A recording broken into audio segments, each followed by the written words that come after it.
Bonjour à tous, j'espère que vous vous portez bien. Moi, je vais très bien et aujourd'hui, nous allons parler de la distraction dans la prière. Il vous est déjà sans doute arrivé de prier. Vous étiez décidé aujourd'hui, je vais passer un moment de prière. Je vais prier. Je sens que je dois prier. Et moi aussi, ça m'est déjà arrivé. Mais dès que vous commencez à prier, vous vous rendez compte que vos pensées sont dispersées. Au même moment, vous êtes en train de dire, Seigneur Jésus, je t'aime. Tu vois, tu commences à penser à ce loyer que tu n'as pas encore payé.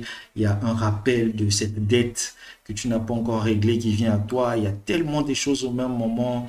Tu penses à des choses que tu n'as pas encore accomplies. C'est à ce moment-là que tu sens qu'il y a une urgence dans ta vie.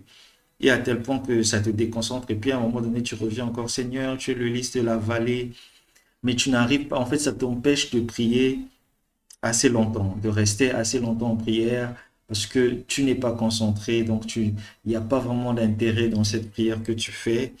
Vous savez que c'est la prière fervente du juste qui a une grande efficace. Donc si la prière n'est pas fervente et elle n'est pas sincère parce que tu penses à tout un tas de choses, tu es distrait, malheureusement tu n'obtiens pas des résultats. Et quand on n'obtient pas des résultats, nous les humains, nous sommes conçus ainsi, on perd un intérêt à une chose et on la pratique de moins en moins. C'est pourquoi j'ai voulu vraiment briser ceci. Je veux partager avec vous d'abord les raisons de notre distraction, à quoi est-ce que cela est dû, et au même moment donner des solutions que vous pourrez appliquer, des choses vraiment pratiques que moi m'ont aidé et que vous également qui allez suivre cette vidéo, que vous pouvez mettre en pratique. Je les partage en toute humilité. Je ne dis pas qu'il n'y a que ça qui existe, mais ce sont des choses vraiment générales que si vous appliquez, vous allez commencer à prier un peu plus longtemps. Vous savez, être exposé à Dieu pendant plus longtemps est mieux que être exposé juste un moment. Et donc ça va être très important euh, à partager avec vous. Donc, on va parler de la distraction dans la prière, l'esprit de distraction. Vous savez, nous-mêmes, notre propre distraction, quand nous prions au réveil, elle est un peu différente. Si tu t'es réveillé à 5 heures, à 3 heures, tu commences à prier, tu auras comme l'impression que tu ne seras pas autant distrait que si tu priais en fin de journée, tu priais à midi. La distraction sera amoindrie parce que le matin, nos pensées sont fraîches, on n'a pas eu à faire des tonnes de choses dans la journée, on vient de se réveiller, donc on prie facilement, on entre en esprit. Maintenant, à quoi est-ce que cela est dû? Déjà, la première chose qui fait en sorte que nous puissions être distraits dans la prière, c'est parce que nous avons connu une longue journée et que tout de suite là, on vient prier, on commence à dire merci Seigneur.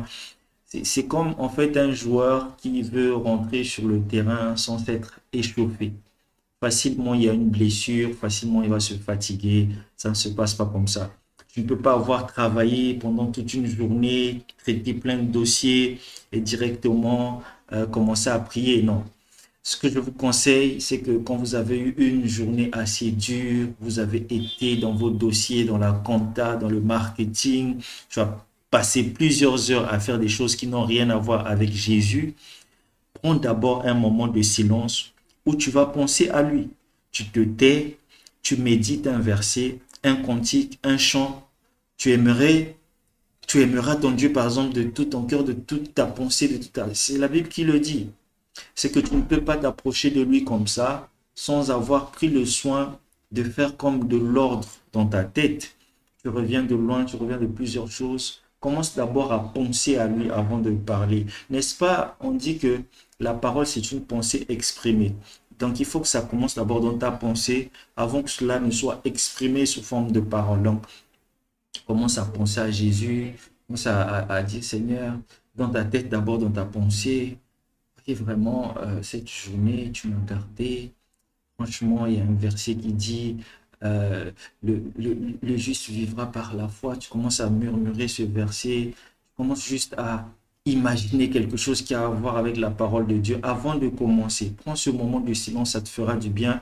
Ça va faire taire ces voix qui s'élèvent et ça va beaucoup t'aider. Ça, c'est la première chose que je vous conseille avant de commencer à prier. Tu viens du travail tout de suite. Seigneur, merci pour la vie, merci. Tu vas voir que tu seras distrait parce que c'est deux choses totalement différentes. Donc, prends un temps avant de commencer à parler. prends le calme, les pensées vont venir, commence à les faire taire et commence à penser à autre chose. Tu ne peux pas juste faire le vide parce que le vide n'existe pas. Le terrain ne peut pas être vide, il doit être occupé par autre chose. Commence à penser à Jésus, penser à sa parole, penser à une promesse qu'il a faite, penser à quoi que ce soit qu'il y a lu, une chanson qui te permet de rentrer dans l'atmosphère pour l'adorer, pour dire vraiment tu as été merveilleux pour moi. Ça va beaucoup t'aider. La deuxième chose, c'est que vous devez éviter les formules religieuses. Les formules religieuses comme Ô Éternel, mon Dieu, mon roi, nos cerveaux peuvent les formuler sans que cela ne vienne du cœur. La prière est une chose sincère. Tu ne peux pas juste dire Ô Éternel, ô mon roi, ô mon Dieu, ô mon guide. Remarquez que souvent, lorsque tu dis Seigneur mon Dieu et tout, tu es en train de penser à autre chose. Oh mon Dieu, mon roi, oh mon guide. Mais au fond, tu ne penses pas vraiment ce que tu es en train de dire. Tu le dis juste parce que tu l'as écouté auprès de tes parents, tu l'as vu quelque part et tout, mais ça ne vient pas vraiment de toi. Et ça, la Bible est contre ça. Imagine, tu es en train de dire Dieu, mon roi. Est-ce que Dieu est vraiment le roi de ton cœur ou tu le dis juste par habitude? Tu dois être naturel et tu dois savoir que celui à qui tu viens parler est ton Père. Jésus a dit, quand vous priez, dites notre Père. Vous parlez à votre Père. Et à un Père, tu ne viens pas parler de cette manière. Tu ressors ce qui est dans ton cœur. Quand tu dis « Ô Éternel », tu es en train de sonder ce que Éternel veut dire pour toi. « Ô Papa »,« Ô mon Père »,« Abba ». Quand tu parles quelque chose qui vient de ton cœur, c'est ce que tu exprimes.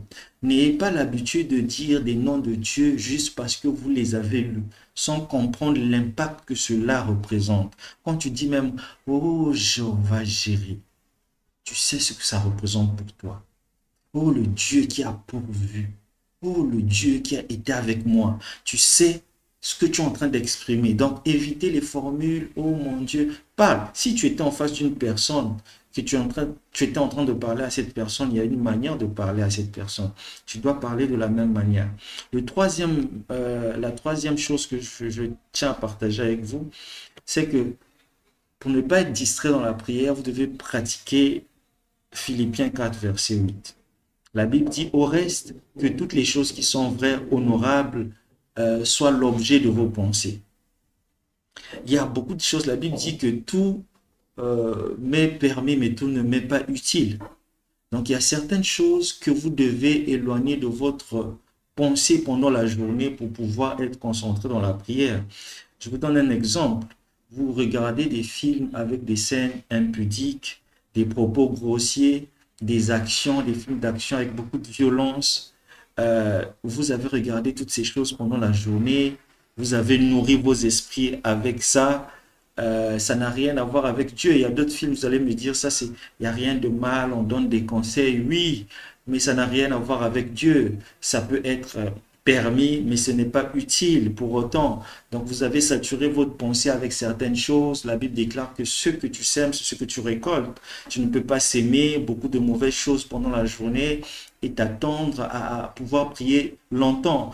Donc, c'est toi qui as cette décision. Il y a un pouvoir dans ta décision, dans ton choix que tu fais, dans les choses que tu regardes. C'est pas Dieu qui le fera à ta place. C'est toi qui choisis les choses que tu vas regarder pendant la journée. Ces choses-là qui te fortifient. Parce que la Bible déclare que je puis tout par celui qui me fortifie. Ce n'est pas le fait que tu regardes des scènes des gens qui se sont embrassés dans les films, que tu vas venir demain dire, oui, je n'arrive pas à prier, je sens que je suis faible. Mais c'est toi qui as sémé ces choses-là. Tu dois faire un tri.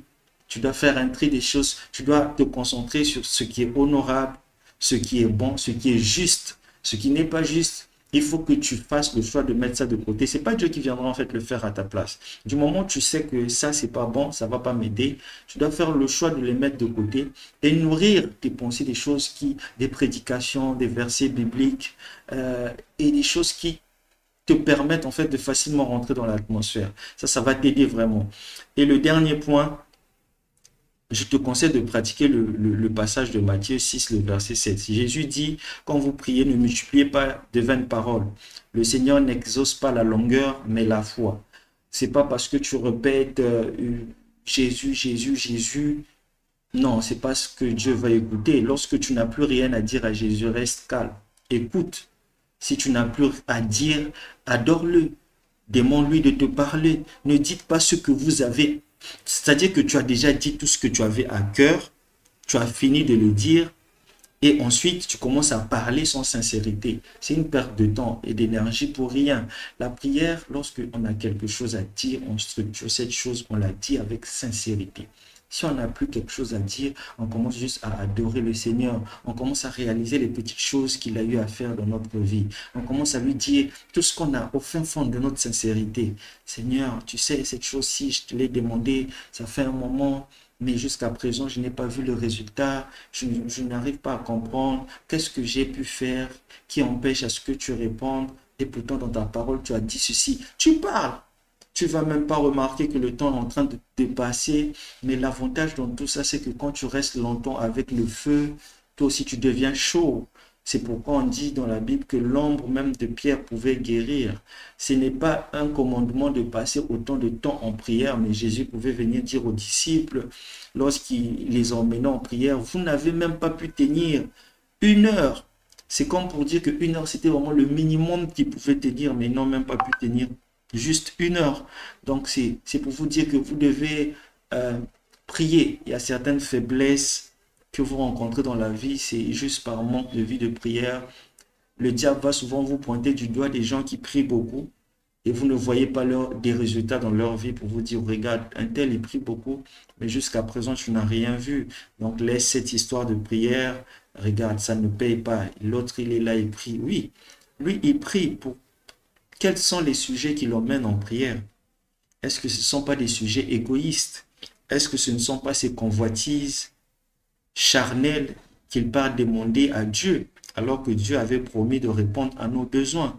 Est-ce qu'il a vraiment identifié que cette chose est vraiment un besoin pour lui, ou bien il a juste convoité cela chez un frère et il est parti demander à Dieu? Est-ce que le temps que l'on passe en prière, c'est pas parce que on veut que Dieu nous donne quelque chose qui va aller jalouser l'autre?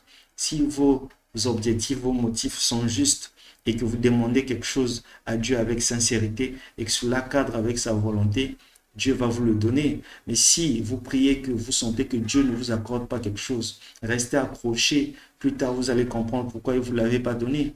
Il savait sans doute que cela pouvait vous conduire à la perdition. Ce n'est pas à vous de le déterminer, mais c'est à lui. C'était mon partage pour vous. Prier, c'est un avantage. Ça veut dire que le diable va toujours l'attaquer.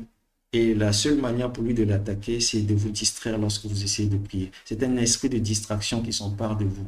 Et cet esprit-là, vous pouvez le chasser, vous pouvez l'attaquer en prenant toutes les précautions que j'ai citées. Si vous en connaissez d'autres, partagez-les en commentaire. Que le Seigneur vous bénisse. À bientôt.